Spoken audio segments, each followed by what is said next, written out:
이재명 대통령 5개 재판 속개 촉구 릴레이 기자회견문을 낭독하도록 하겠습니다. 존경하는 국민 여러분, 국회의원 김재섭, 박충권, 조지현입니다. 최근 더불어민주당의 움직임을 보면 사법 절차를 대하는 태도가 점점 더 노골적으로 변하고 있습니다.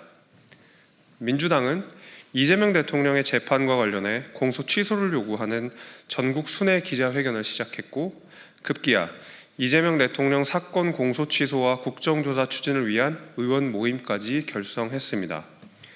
이 모임에는 이재명 대통령의 대장동 사건 변호인이었던 이건태 의원을 비롯해 70명이 넘는 민주당 의원들이 참여하겠다고 합니다.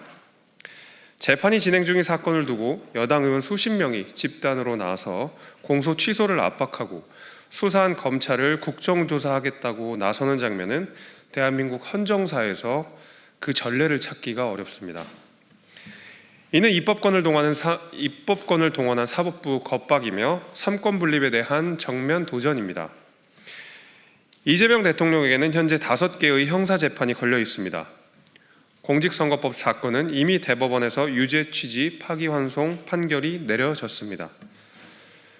위증교사 사건은 1심 무죄 이후 2심 절차가 진행되다 현재 기일이 추후 지정된 상태입니다.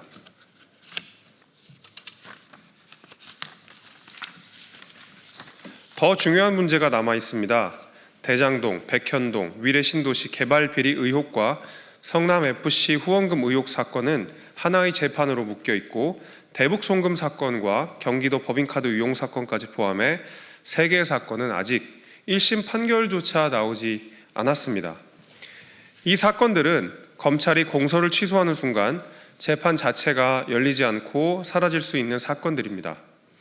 만약 이재명 대통령이 민주당의 주장처럼 아무런 혐의가 없고 검찰의 기소가 조작된 것이라면 그 판단은 재판을 통해 내려지는 것이 마땅합니다.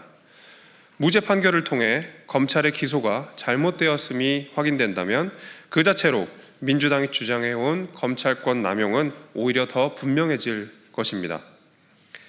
그럼에도 불구하고 재판을 중단시키고 공소 취소를 요구하는 것은 사법적 판단을 피하겠다는 꼼수로 비춰지기 쉽습니다. 재판이 불리하면 재판을 멈추고 결과가 마음에 들지 않으면 없애자는 것, 그것은 개혁이 아니라 권력을 이용한 협박입니다. 이러한 시도는 국회 법제사법위원회에서 이미 현실이 되고 있습니다. 민주당은 정청래 당대표를 중심으로 내란전담 재판부 설치와 법 왜곡죄 도입을 법사위에서 강하게 밀어붙이고 있습니다. 민주당 입맛에 맞는 재판부를 따로 만들고 판결이 마음에 들지 않으면 법 왜곡이라는 모호한 기준으로 판사와 검사를 처벌하겠다는 발상입니다. 그러나 민주당의 사법부 압박은 여기서 멈추지 않습니다. 최근 민주당은 이재명 대통령 공직선거법 사건의 유죄 취지 파기환송 판결을 주도했던 주심 대법관 출신 법원행정처장이 국회 법사위에 출석하자 사퇴를 요구하고 조롱과 비아냥을 쏟아냈습니다. 특히 민주당은 재판 기록을 제대로 읽었느냐는 질문을 반복하며 법원행정처장을 조리돌림했습니다. 그런데 이 장면을 보며 묻지 않을 수 없습니다. 민주당은 한편으로는 재판 기록을 다 읽었느냐며 사법부를 압박하면서 정작 국회 법사위에서는 야당 법사위원들에게 법안을 읽어볼 최소한의 시간조차 부여하지 않고 있습니다. 법사위 일정은 당일 통보가 다반사이고 중요 법안들은 토론도 없이 밀어붙입니다. 이런 일방적 상임위 운영에 법사위원으로서도 매우 힘이 빠집니다. 재판 기록을 읽었느냐고 따져 묻기 전에 국회 법사위 위원들로부터 법안을 읽을 시간을 보장하는 게 상식 아니겠습니까? 법사위에서의 입법 폭주와 판결에 대한 공개적 압박, 그리고 공소 취소 요구는 우연히 벌어진 개별 사안이 아닙니다. 재판이 불리하면 제도를 바꾸고 판결이 마음에 들지 않으면 판사를 압박하며 아예 재판 자체를 없애려는 일련의 흐름입니다. 이것이 바로 사법부 길들이기입니다. 민주당은 공소 취소를 논할 시간에 재판부터 재개하십시오. 국정조사를 들먹일 시간에 사법 절차부터 존중하십시오.